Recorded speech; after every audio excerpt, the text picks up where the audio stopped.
તો નમસ્કાર મિત્રો, ગુજરાતના સૌથી મોટા સમાચાર મળી રહ્યા છે. મંડપ રામાપીરનો પડી ગયો છે મિત્રો. ગીર ગઢડાના એક નાના ગામની અંદર રામાપીરનો મંડપ ઘોર કળિયુગ આવી ગયો છે. રામાપીરનો મંડપ ક્યારે પડે નહીં આવી ઘટના બહુ ઓછી જોવા મળતી, પરંતુ હવે આ કળિયુગની અંદર એવી ઘટના જોવા મળી રહી છે કે આપને ખુદને પણ વિશ્વાસ નથી થતો. તમે આ મંડપની અંદર જોઈ શકો છો. આ ઘટના છે ગીર ગઢડાના આપણા ગુજરાતની જ ઘટના છે અને ગઈકાલની ઘટના છે. આ વિડીયો સોશિયલ મીડિયાની અંદર ખૂબ વાયરલ થઈ રહ્યો છે. ગીર ગઢડાની બાજુમાં એક નાનું ગામડું છે અને કયું ગામ છે એ ગામનું નામ પણ અહીં લખેલું છે. હું તમને લખી દઉં છું ગામનું નામ. તમે આખો લેખ વાંચી શકો છો કે કળિયુગની અંદર રામાપીરનો મંડપ એવો મંડપ હતો કે કોઈ દિવસ પડે નહીં. કોઈ દિવસ રામાપીરનો મંડપ કોઈ દી આવી દુર્ઘટના બનતી નહીં.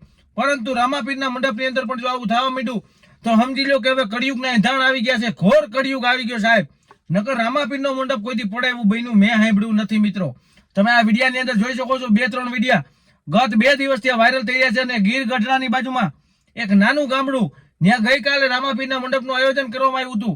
સરસ રીતે ઉભો થતો હતો, પરંતુ અચાનક રામાપીરનો મંડપ લોકોની ઉપર ભડીંગ દઈને પડ્યો. આમાં કેટલા લોકોને ઈજા થઈ છે, કેટલા લોકોનું ભગવાન કરે. હું તો કહું રામાપીર કે આમાં કોઈનું મૃત્યુ ના થયું હોય તો સારું, અને થયું હોય તો એને ભગવાન દિવ્ય આત્માને શાંતિ આપે. આમાં વિડીયામાં એવું કઈ લખવામાં આવ્યું નથી.